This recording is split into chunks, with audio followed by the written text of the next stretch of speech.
SP. As always, I'm your host, Josh. This episode is brought to you by Great Lakes Discs. Whether you're looking for cool new gear or your new favorite disc, Great Lakes Disc has what you need. Click the link in the link tree and you'll see the Great Lakes Disc link. Click that and start your shopping today. While you're exploring the DSP links on the link tree, you'll also see a link for Idio Sports. If you want to take your game to the next level, make sure you get your Idio shoes on your feet. The only disc golf shoes made by disc golfers for disc golfers. Also use my discount code disc.seeker to save money on your next order. Without further ado, I'll let my guest introduce herself, where she's from, and how did she even get into disc golf? Hi, my name is Cadence Burge. I'm from Huntsville, Alabama, and I got into disc golf around 2015 ish. My dad had been playing since around the time that I was born, so 2007 ish. So I grew up around disc golf. I grew up around him, just kind of throwing in our backyard, throwing at courses, but I didn't play my first full round until 2015. I was 8 years old, and I played in my first tournament at Bronze Springs Park. Oh, wow. So you were 8 years old in 2015? Mhm. Geez, I'm old. Oh my gosh. No, no. That's pretty cool. Do you remember what it felt like playing in your first round and like your first league and everything? I don't remember it super well, honestly. I do remember that I played with two other kids that were in my area. I pretty sure I played in the junior girls division, so I was by myself, but I played with two other young boys. One of which I'm still friends with now. The other one I don't know as well. But there's not very many kids in our area. At least there weren't then. I guess there's probably a couple more now. But at that time, it was really just us three. And I remember one of the kids' moms was walking with us. She was like our chaperone. And I remember what I shot, at least about. I'm relatively sure I shot like a 105 or a 112, I think. I think it was 74 rated. For you to know you could shoot around that's 74 rated. Maybe it's 76, I don't know. The course is like a 4,000 foot course. That's about all I remember. It's probably a long round for all of us. Yeah. So how big is disc golf in Alabama? Because that's known for football, right? Yeah, we're known for our college football. We got our Alabama and Auburn teams. I'm not a big football fan, but basically everyone is. My family's in Auburn though, so you know. Yeah. I would say disc golf is relatively big, at least in the North Alabama area. It definitely is. I think there's also a good crowd in South Alabama, like in the Mobile area. But Huntsville specifically, I think we have a pretty good group. We have our club, the Rocket City Chain Gang. But I don't remember the exact number of members, but it's still going strong. We have a big Wednesday league that gets 50 or more people a lot of the weeks. So we're getting people, and Huntsville is actually hosting Am Worlds next year. My Ooh. dad is the tournament director for that, and he's also the Alabama state coordinator. So we have some big people there, and we also have some of the legends like Tom Monroe lived here, Levon Wolf lives here. We got a lot of big names. That is so cool. And with Am Worlds being there next year, I imagine Robbie C being involved somehow, some way. That wouldn't surprise me. We know him well. He lives about an hour and a half southish of me in Birmingham, so I see him a good bit. I actually saw him last week. He invited me up. Invited me down to one of his Patreon doubles things, so I was a pro down there for that. He's super cool. I have no idea if he'll be involved in M Worlds, but that wouldn't surprise me if my dad got him involved. Yeah. Do you are you gonna have him on your bag at all this year? We don't currently have anything planned. I mean, I would love if he would offer to caddy for me. Well, actually, I asked him at Des Moines, but if he was down to, that would be great. Um, he caddied for me twice last year, once at MCO, and then the whole week at this Mania Challenge. With both those tournaments went pretty well for me. So, if he is at Des Moines, I mean, that'd be great to run it back. It went well, so yeah. Yeah, I mean, you two together on a team seemed like a pretty deadly combination. So that'd be definitely pretty cool. So, what's the women's disc golf scene like in Alabama? Is it big, kind of growing, or is it kind of just kind of staying small? It's not the largest, honestly. I didn't grow up with very many women around me. The only other girl anywhere near my age is Shelby Cowan, who lives right down the road from me now. She's 16, so we're pretty similar in age. And but we didn't really grow up friends, so I kind of grew up only playing with guys. A couple of years ago, one of the ladies that in Huntsville actually started a women's league in our area. So we tried to do that at our local course, and we did it for a little while. Got a bunch of women involved, especially newer players, because we were trying to grow the scene. That was very small. It kind of just fizzled out. It was there for a couple months, but then people kind of just stopped going. It's not like we were getting a bunch of people anyways. Maybe like anywhere from 4 to 12 people. So we weren't getting like huge crowds. The only other women thing I know that's in Alabama is that um, some people run Alabama women's every year. But honestly, I think a lot of the women that do play it are ladies that come down from Tennessee or ladies that come over from Mississippi or Georgia. So it's kind of more of a combination, even though it's Alabama women's. Yeah. Unfortunately, not very many people. So is it ever intimidating, or did you ever feel intimidated when you had to play with just like mainly guys instead of like just all girls? Maybe a little bit, but honestly, I really enjoyed playing with guys. I think that it pushed me to be better since everyone around me was. I mean, not only were they all guys, but they were also all older than me. And so here I am, like a young girl, trying to keep up with all these people that have every bit of advantage on me. So there's nothing I competed in women's fields when there was some to play against, but oftentimes since there weren't any, I would opt to play. Especially like several years ago, I was playing MA3 and MA2, and I found those events really fun. It was really satisfying for me to play with guys and beat them when I was that age. Even though it is, but it's pretty fun. A lot of people do not like it when a 14-year-old girl beats them. And but I thought it was really good practice. I mean, I was playing hard courses and I was keeping up, and I was getting experience with competition who was better than me. Yeah. Um yeah, it's I know from from seeing last year we have Alicia. She plays she makes a couple tour stops, and she plays against a lot of guys here cuz the women's uh I would say like it's growing, but it's not where she's at, like level wise. And like so a lot of guys get a little butt hurt when she dominates them. So it's kind of funny at the end of the tournament when they're all like, "Oh man, I can't believe I lost to her." It's What area are hilarious. you from? Buffalo, New York. Oh, okay, New York. Okay, I was not Yep. sure. Does that have a good Yeah. disc golf scene up there? It's growing. We have a lot of courses. Like we're one of the few areas that has like a lot of courses within like probably 30 minutes of like all the courses, and especially where I live. Um, we have a lot of tournaments and leagues. Like each weekend we have multiple tournaments going on, and then throughout the week, like Monday through Friday, we have leagues going on. So it's definitely big and growing bigger. And then like the women's side of the sport is really starting to grow too.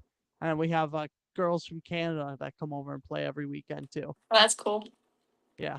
So there's a comment here from Christian Wilson, DG. He said that he watched you win at Iron Hill a couple years ago. Oh yes, I remember that tournament. I couldn't go back last year, unfortunately. I think it overlapped with U.S. Women's or something. But I really liked Iron Hill. I want to go back. That tournament was fun. Yeah, where is that course, and what's that course like? It is in. I want to say it is in Delaware. Yes, it's in Newark, Delaware. I think maybe it's New Jersey. I don't remember. That was like the only time I've ever been there because my friend Bo is from Newark, like that area, which is why we went. But the course is very wooded and hilly. I think they used it for a Q series, maybe like Hmm. 5 or 6 years ago, or 5 years ago. I'm not 100% sure, but it's been used on the Pro Tour before.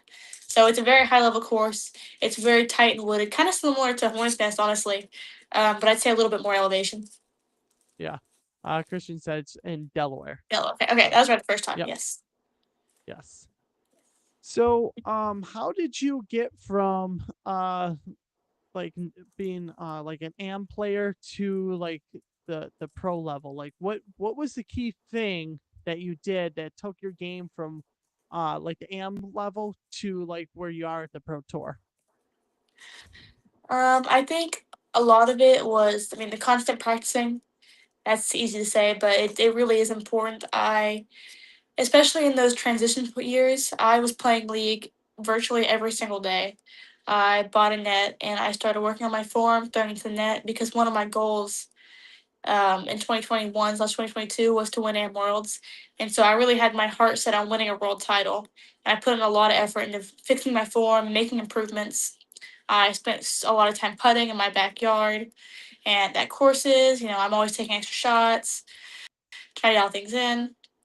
I think another important thing was honestly just aging a little bit. I mean, I was super young when I was playing AM tournaments, so I was not fully matured. I still am not, so I'm still growing as a person, and I'm learning new things on the course. My mental game is always changing. Um, it's gotten better, but it's still I still can improve on that. I think that's something that could take me even further right now, making transition from like good to great. I think it's really important to have a stronger mental game, and be able to get through bad shots better. Um, I think that's one thing that helped me is going from there to there. But I can't even pinpoint a specific time. I feel like mine. I've just been on this like slow little hill climb this whole way. It's little dips every now and then because some weeks my form just feels like the worst it's ever been, and then I'll get to a point where I feel like I can't miss a line. It's just always changing. Yeah. From whenever you're on coverage, your backhand looks effortless. Like that's one thing I always look at, and it's just like you just casually like do your steps, and all of a sudden you just launch it. I'm like, man, that's crazy. Thank you. Thank you. I put a lot of time, a lot of effort into it. So even if it doesn't feel the best right now, I still feel like I've come a really long way, honestly. Yeah. How far roughly can your backhand go if you're max distant, if you're throwing your max power? Um, it depends. Right now, I would say that 350 to 360 is probably as far as I could throw. I think there was a time either last year or 2 years ago that I could have pushed to, or 3 years, yeah, I could have pushed almost to 400. There's a time where I was thrown pretty far. I haven't really felt that same power at all recently, but I think the accuracy has definitely improved. So that's honestly more important. Yeah. I mean, from what me and a bunch of other people see you on coverage, just effortless. You just casually step up and it just goes, and it's like it's very impressive. I've never really been a big distance player, so that's never really been my strength. I'd say consistently, I'm not getting more than 330 to 340 unless I'm like going for a distance shot. At least not right Yeah. now. So are you more like a woods player instead of like an open course player? Yeah, I would say for sure I'm more of a woods player. I feel like honestly this weekend Hornets Nest, it suits my game. It reminds me of the courses that I have back home, and it reminds me of all of my favorite courses. And in the past, I've honestly really struggled with open courses. I guess I just feel like I need something to aim at, or I need to like have a gap that I throw this shot right there versus an open course. I'm just in a field, and I think that overwhelms me, especially since I feel really down about my distance all the time, and I don't always believe in myself to keep up with the best players in the world when we have to play something like that. But last year, I feel like I kind of proved to myself that even when the course is open, I still can compete. Because, like at Music City, I still played very good at Music City, and that is a relatively open ball golf course. So Hmm. I'm kind of been on that journey of like accepting that I can play good on any course, even if it doesn't suit my game, which I would say is woods golf. Yeah. So, how do you handle being on a card that outthrows you? Because I know me personally, when I get on that card, I like get really like anxious, and then I basically shut down because it's like I can't throw as far as like a lot of players. So I immediately put the pressure on myself. Oh, I gotta throw far, gotta throw far. So how do you overcome that? Honestly, I would say that is my biggest struggle in general. Not just being with people that throw far necessarily, but comparing myself to others in general. I find it really easy to get jealous of my card mates, especially when they throw far. When I'm playing on courses like that, um, and I try to focus on different things. I try not to. I try to just block out what they're doing entirely because if I think about what they're doing, I'm automatically comparing it to myself. But that's why it's so important to when you're practicing to make a game plan and then to stick to that game plan. Because I found that especially when I'm watching my friends play, I noticed that one of their problems as well as mine is that sometimes you watch someone do something and you start questioning your own shot choice for what because of what they did. And so oftentimes you want to switch your game plan because like, well, if they're going for this shot, then I should probably go for this shot too. Why would I lay up? My card mates are doing it. When the most important thing is to do what you're confident in, and that's usually not what you're confident in. Yeah. So one thing I noticed this year on coverage is I don't see any earbuds in your ear this year. Is that a rule change that I don't know about, or is that something that you chose personally to change? Um, I don't know. I kind of just keep forgetting my AirPods in the hotel every day. I did do that in a round. It might have been one of the rounds at Big Easy. I had earbuds in. It was probably I think it was the second round. It was the second round I had earbuds in, and I did the same thing. Bradley came up to me and asked me what I was listening to, and I was like, nothing.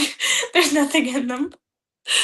I don't know. I think I've just mostly forgotten about the earbuds. I didn't really use AirPods a lot over the off season, I guess. There's not a lot of music being listened to. I Yeah. try to listen to a lot of music lately, I guess. Not that I listen to it anyways when they're in, but I don't know. It's not a real change. Yeah. So They'll do you come use back. it more so to block out all the noise, or is there a specific like you like listen to like blues or something while you're playing? Well, when usually I put them in, and the reason I'm wearing them is because I probably had them in that morning, like either when I was at the Airbnb or like probably when I was getting ready or when I was warming up or something. I was listening to something. Um, but then I stop it because I have to tee off. I have to talk to people, and I don't get in the habit of turning it back on. So then it just kind of sits there, and I can't feel the earbud in my ear. So it's mostly just there because I listen to music earlier in the day. Sometimes, if there's no one to talk to in the car and I have no caddy, I turn it on like maybe in between holes, or sometimes when I'm putting, I turn it on.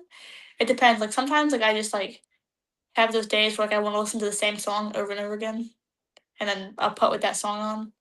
And then if I miss, then I don't play anything anymore. I So don't what know. what's yeah. So what's your go-to song? So right now, I don't really have a go-to song because, like I said, I have been listening to a lot of music, and I've been traveling with my friend, and I've been letting her just have my phone, play whatever she wants. And we kind of have this inside joke right now about this song by Big X the Plug called "The Largest" because she hates this song, but I keep playing it every day, and I only know like 4 words to it, but I play it every day, every time we get in the car, and I played it before the first round of Charlotte, and then we both played great, and I was like, see, it's our theme song, we have to listen to it every day. That's kind of become a running joke that I just play it all the time. So right now, that's the go-to song. Yeah, that's pretty cool. So, you mentioned practice a few minutes ago. So, what does your practice actually look like? If you were to break it down for somebody who's trying to uh, kind of copy what you do for practice, how like what would you suggest? How would you suggest they do their field work and their putting? Um, so for me, my basket is in my house right now. So I think like I have somewhere between 25 and 30 putters in my house, just sitting in the basket. And I kind of just my putting doesn't really have much of a routine. I kind of just grab a bunch of putters. I go to a spot. I putt. Oftentimes, my form's feeling a little off. I focus on very specific things. I like to remind myself, like when I'm practicing, to look at a specific chain link. So I'll have practice sessions where all I do is I'll just pick a chain link and I'll just stare at that chain link as hard as I can. So I have a little disc dot too. I might put the disc dot there and I just putt over and over and over again at that chain link. But some people prefer games. Like I know Kat Merch has been making a couple videos about putting games that she does with herself. So she'll go to 30 feet and she'll take a stack of putters and she'll try to make 5 in a row from 30 feet. And every time she misses, she restarts. So I think those are kind of cool things that you can do to also maybe keep interest in it because putting can get really boring. I kind of enjoy Mhm. it, but I think a lot of people do not enjoy it and they find it extremely repetitive and extremely boring. So that's a good idea there. Um, then for throwing, I don't think I do as much throwing as I probably should, since that's probably my struggle, I guess, out of the two. But all I really do is I throw into a net often because I'm too focused on form, which is actually something I'd recommend not doing, is to not be too focused on your form because this weekend my new mindset has actually been to stop thinking about my form because it's making it worse and it's making it so that I can't aim. Thinking about Mhm. form should be saved for when you're doing field work or in the net. So I spend a lot of time throwing into my net and I set up a camera behind myself or beside myself and I'll film it, and then after I throw a couple times, I'll rewatch it and then make some tweaks, and then I'll do that a bunch of times. I like using my tech disc. It gives me numbers so I can get immediate feedback on what changes the speed, the nose angle, the spin. So I think that's important. But most players would recommend that you go to an actual field and throw into an actual field and go back and Mhm. forth to see you just fly. I just I find that very boring, and I struggle to do that. So almost all of my field work is done on the course, like throwing off of every hole 10 times. Okay, that's pretty cool. Now, when you obviously, like we're seeing now a lot of players doing their film practice rounds. So what does an actual practice round look like when like the camera's not on? Like, because obviously some of the practice rounds that we see isn't like, I don't know. I don't think that's like how they actually practice. So like what do pros actually practice rounds actually look like when they're getting ready for a tournament? Um, I think for most people, it is a lot of shots. People are throwing so many times off of those holes sometimes. I'd say I typically throw anywhere from 2 to 6 shots off of a tee pad usually, just to try to get the hole dialed in. You might throw discs that you know you're not gonna throw in that hole, but you're still gonna try anyways just to see where you end up because you want to practice every spot on the hole. If you hit the first tree and kick left, maybe you want to know what it's like over there if you end up there in the tournament. You never know. A lot of people they use their practice rounds as putting opportunities too. So you'll see a lot of pros. They'll go to one spot, the one drive that they throw, they'll putt 3 times from there. They'll go to a different drive, they'll putt 3 more times from there, and they keep moving around. But I think some of the practice rounds I see on there are pretty accurate. A lot of pros use it as time to hang out with their friends, as time where they're bonding and they're doing their job, but they're also having fun out there, which I think is really important. Yeah. So, if a fan came up to you and was like, "Hey, I want to improve my game. What's the one tip they could tell me how to take my game to the next level?" What would that tip be? Um, yeah, I mean, the honest answer probably is the thing that I hate the most, which is field work.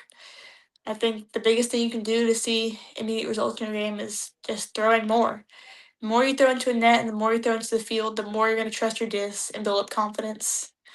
Um, I mean, if you are a terrible putter, then practice putting is probably another good bet.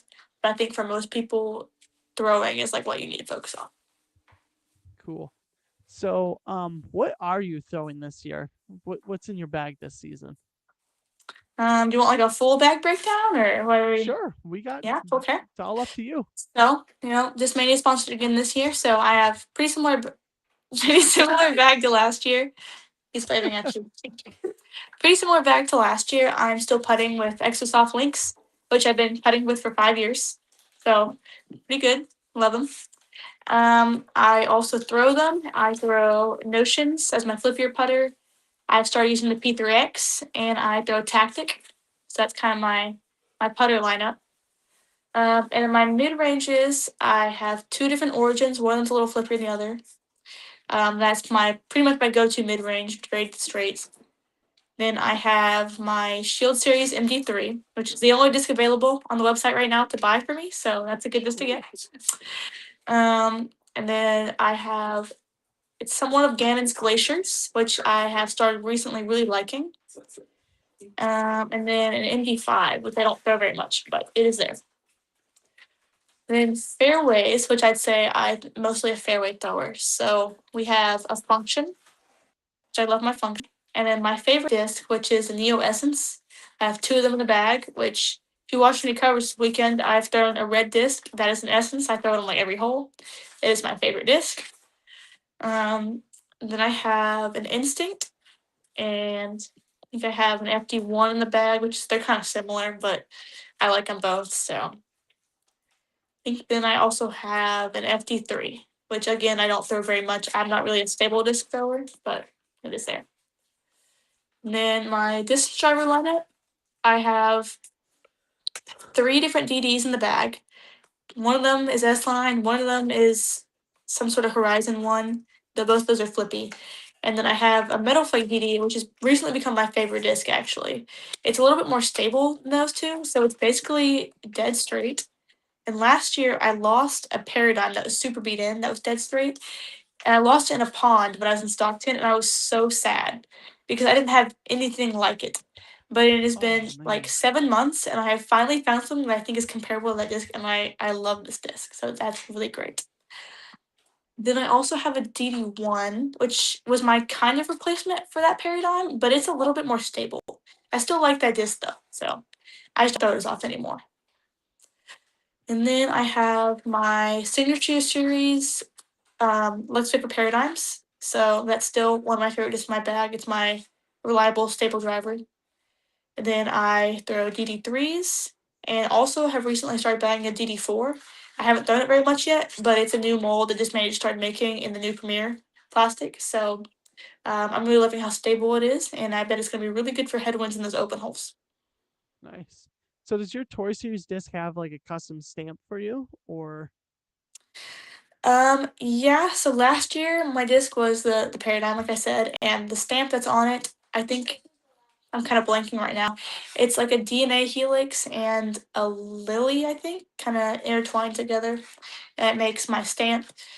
Um, and then the shield series that I have is kind of custom, but not exactly. I think the five shield series players they had on the team last year all got the same stamp, but like a little bit different, and it was edited for each of us. So mine has the shield like everyone else, but then around it has flowers, and then I think someone else's had like kind of like sci-fi stuff around it, and someone else had a different thing around there. So, but they're all that's pretty cool. custom-ish. So what made you choose the flowers? Like what significance is the flowers for your stamps? Um, there it's not like super significant, but the lily is my favorite flower. My dog's name is also Lily, so we have that kind of correlation there. And I have never really been a big fan of like stamps like with faces on it or with like people or animals. I'm not sure like why. I just always found it more attractive when the stamp is how do I describe it? I don't know, just more things. I can't even think of the word for it right now. I don't know what it's called. Like more Concept objects? like yeah, like conceptual, like more conceptual rather than like just a person on your disc. I Yeah, don't know. Just my preference. I think it looks like yeah. cooler. So did you personally design your design for the stamp? Like, are you can you draw it all, or did you have someone Um, else do that for I you? mean, I'm not the worst artist ever, but no, I didn't design the stamp. I think just mainly I hired someone who I Okay. collaborated with, and then we kind of built the stamp together. I kind of told him the same thing, like I like this kind of stamp. These are the kind of things that maybe I want to include in it. And then he came back with a bunch of like base designs, and then I chose a couple of those, and we went from there, and we kept editing it until it kind of fit what I was envisioning a little bit. But someone else was the artist for it. Yeah. Yeah, my mom does my stamps, and then Oh, like cool. she's an artist, and like I didn't get any of those traits. Like I can barely draw stick figures, so I just have her do all my stamps and everything. I'm not the best artist. I'm not the worst either, but I don't know if I'm to dis stamp designing yet. Yeah. Yeah, it's pretty cool. Like when I was growing up, I'd go to the zoo with my mom, and then Mhm. she would like literally look at an animal, and then when we get home, she'd be able to sketch it perfectly. Oh, It's that's like cool. that's crazy. I love that. Yeah. So, what are your top 5 courses to play? I had it written out earlier. I'm gonna have to remember now. So these are not in a particular order. I hope that's okay. I'm just gonna list five that I like. Um, I would say, well, number one maybe is Crocal. I'm not really sure, but I really like Crocal. I'd say Northwoods Black, um, New London, the Admiral, and I'd say Bad Rock. Those are my top fives. Nice. So we have a comment in. Somebody said, "What's up, cuz?" So hopefully you know who that is, because I don't. Um, um. So what are your goals for this season? my goals. Well, right now my goals I would say is to win an event. That would be my number one goal. Um, Hopefully, I would love to win a major. I would say, specifically Worlds. Everyone, but that's kind of everyone's goal. Everyone wants to win Worlds. That's kind of the big thing. Um, but just as a season like overall, I would really like to be in top 10 again. Um, Top five would be great, like overall in season standings. But honestly, right now, I'm not feeling the best. I know I'm playing good this weekend, but the past couple weeks have been a little rough, playing and health wise. So I don't know. We'll see how it goes. How I'm feeling. Last year, I definitely feel like I was playing good enough to be top five, but right now it's kind of I don't know. We'll see. So that's what I told them when they asked me at media day. Yes, top 10 in points. That's the goal. Nice. We had a couple comments come in. Chain Theory DG said, "Joining late, need to catch up, but great round so far. So keep it Oh, up." thank And you. then we have, let's see here. There we go. And then 0811 USMNC said, "It's your cousin, fool. LOL." I find that hard to believe, but Yeah. yeah, maybe. As we're wrapping this up, you got any questions for me? Oh, I don't know. Are you going to any pro tour events this year? Do you travel at all to go watch tournaments, or I don't know how much you're involved with that? No. I just recently, it was like last year was the first full year I watched the Pro Tour, and I kind of figured out what it actually was. So I was like, "Oh, this is cool." But Oh, okay, when did you first get into disc golf? about I'm going to my 4th season of disc golf. So Okay, cool, yeah, cool.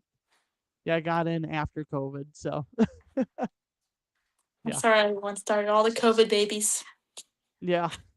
So yeah, I don't think I'm gonna be popping in at any Pro Tour events. I mean, it'd be really cool to do that, but I'm kind of tied down at my house, so gotta kind of Yeah, stay that makes local. sense. Priorities, priorities. Yeah, yeah. Having a 5 year old is kind of makes it a little bit difficult to travel. Yeah, So that's fair. That is fair. I bet. yeah, and she's just getting started in the disc golf too, so that's Oh, pretty cool. really? That's Oh cool. yes, yeah. She was Hopefully watching she coverage enjoys it. today. Oh yeah, she loves watching it, and then she'll join me down in the basement to putt. So yeah, it's pretty cool. All right, we have a question for you from one of our listeners. If you could give advice for someone on too much, who puts on too much pressure out at tournaments, what would it be? If you could give advice. I feel like I'm not the best person to ask this to because I feel like I put a lot of pressure on myself during tournaments. So that's something I struggle with too. Um, but I think something that you can do is when you're practicing to make a specific game plan for that course, and then when you're in the tournament, you stay with that game plan. I think when you're putting so much pressure on yourself, a lot of doubt can come into your mind. It's super easy to stop trusting yourself, stop trusting your discs. And so, one thing you can do to combat that is to already have it set in your mind what you're going to do when you get to each hole. It gives you one less thing to worry about and one less thing to keep continuing to doubt yourself about. There you go. Yeah, that's something that I sometimes struggled with too. Or if I'm not sure, like if you've ever like had a season where you do this, where you get in a situation and you're like, oh, I could hero shot my way out of this, and then you end up just blowing up terribly. Oh yeah, I think everyone has done something, at least something similar to that. Yeah. That Unfortunately. oh, someone just went up my driveway. Oh. Anyways, uh, yeah, sorry.